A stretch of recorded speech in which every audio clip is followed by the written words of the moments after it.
أعوذ بالله من الشيطان الرجيم.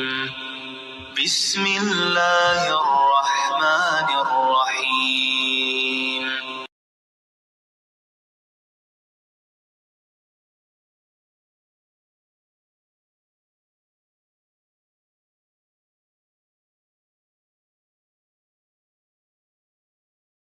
خامنی کے جوانی کے واقعات، ٹھیک ہے نا. یہ مشہد میں بھی یہ کراتا تھا، پھر نجف گیا تھا. نجف میں تو اس کی بڑی بدنامی ہو گئی. نجف ذرائع یہ جب خمینی انقلاب کے بعد یعنی بوڑھا ہو چکا تھا، اس کی عمر 70 سے اوپر 75 70 80 سال کی تھی، اس وقت بھی اپنی باڈی گارڈوں سے یہ کراتا تھا خمینی صاحب. جی ہاں، وہ عالم نہیں ہے خامنی بیچارہ، وہ بیچارہ بھی نہیں ہے، وہ ایک فراڈی آدمی ہے، ظالم آدمی، قاتل آدمی ہے. اور میں آپ کو یہ بھی بات بتاؤں کہ یہ بڑا ہی ملعون آدمی ہے. میں نے بہت سارے زیادہ علماء سے اس کی لواط کی کہانیاں سنی ہیں. یعنی یہ خامنئی نوجوانی میں اس کا بلکہ نوجوانی کے بعد یعنی اس کی داڑھی وغیرہ بھی آ گئی تھی. اس زمانے میں بھی بدفعلی میں بڑا مشہور تھا. یہ اتنا یعنی کیا عرض کریں آپ کی خدمت میں، یہ اس کی مفعولیت کی کہانیاں اور اس کی لواط کی کہانیاں مشہد مقدس میں، جہاں ابھی بھی بہت سارے لوگ زندہ ہیں جن کو لوگ جانتے ہیں، جنہوں نے خامنی کے ساتھ یہ فعل انجام دیا تھا. کچھ پیسے دے کے یہ جو تھا، یہ خوبصورت بھی تھا نا یہ نوجوانی میں، تو اس کی بہت مشہور ہے. میں یہ مبالغہ نہیں کر رہا، یہ جھوٹ نہیں کر رہا. یہ جو ہے اس کی بات بہت مشہور و معروف ہے. اور حوزے کے پرانے لوگ جو ہے نا، اس کی کہانیاں اچھی طرح ان کو یاد ہے، وہ دوسروں کو سناتے ہیں. کس طرح یہ تو بہت ہی فاسق آدمی ہے. یہ خامنئی نہایت ہی فاسق ہے، یعنی ہر لحاظ سے، اخلاقی لحاظ سے، عقیدتی لحاظ سے، عمل کے لحاظ سے بڑا فاسق آدمی ہے. اس کے لیے کسی کو قتل کرنا، کسی بے گناہ کو مثلا اس کا جان سے مار دینا، اس کے لیے پانی پینے کی طرح آسان ہے. اس کے پاس جو انٹیلیجنس سروس ہے وہ بڑا تیز ہے. سیستانی کے متعلق میں نے نہیں بولا ہے، حالانکہ سیستانی کے متعلق یہ میں نے سنا ہے نجف کے پرانے علماء سے کہ وہ بھی جوانی میں اس کا ریکارڈ اچھا نہیں ہے، لیکن میں نے کبھی اس کو ظاہر نہیں کیا تھا. ابھی میں نے ظاہر کیا. ابھی وہ سچ ہے یعنی اللہ جانتا ہے اس کو، ٹھیک ہے نا. سیستانی کے متعلق میں نے سنا ہے کہ اس کا ریکارڈ بھی صحیح نہیں ہے. خامنی کے متعلق تو بہت مشہور ہے، ٹھیک ہے نا. یہ مشہد میں بھی یہ کراتا تھا، پھر نجف گیا تھا. نجف میں تو اس کی بڑی بدنامی ہو گئی. نجف اشرف میں جب گیا تھا تو اس وقت نجف کے جو غنڈے تھے اس کو پکڑ یہ ان کے مثلا ان کے کنٹرول میں ہوتا تھا. یہ نجف کے غنڈے جو ہے نا، جیسے ایک آدمی اپنے کنٹرول میں نہ ہو وہ اس کو اپنے ساتھ رکھتے ہیں، اور ایک دوسرے کے حوالے کرتے تھے اس طرح. تو پھر وہاں پہ آغا بزرگ تہرانی کی نے وہ خط لکھا تھا مراشی نجفی صاحب کو کہ اس کے والد کو بولو کہ اس نے ایرانیوں کی بدنامی کی ہے، اس کو بلا دو واپس. تو مراشی نجفی صاحب نے اس کے والد کو بلایا تھا. اس کے والد ایک معمم تھا، مولوی تھا، لیکن وہ چائلڈ ٹائپ کا. خامنئی صاحب کے جواب کوئی بڑا عالم نہیں تھا، فقیر سا غریب سا عالم تھا. اس کو بولا کہ آپ کے بیٹے وہاں نے بہت اس کی حالت خراب ہے، اس کو بلا دو. تو اس کو واپس بلایا تھا نجف سے.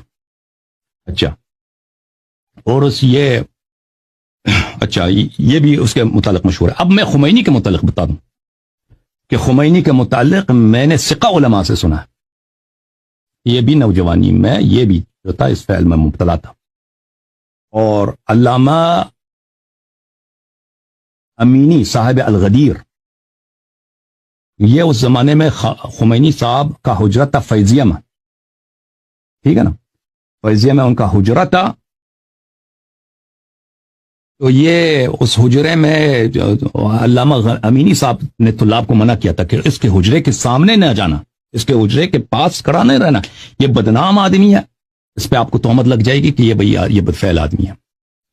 اور اس کے علاوہ بھی میرے ذرائع یہ جب خمینی انقلاب کے بعد یعنی بوڑھا ہو چکا تھا، اس کی عمر 70 سے اوپر 75 70 80 سال کی تھی، اس وقت بھی اپنی باڈی گارڈوں سے یہ کراتا تھا خمینی صاحب.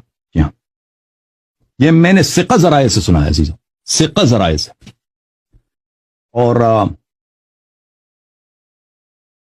اور یہ تو بھائی، لیکن ان کا فسق سے بہت بڑا ہے. خمینی صاحب کے فسق جو ہے نا کہ اس نے بے گناہ لوگوں کو قتل کرائے.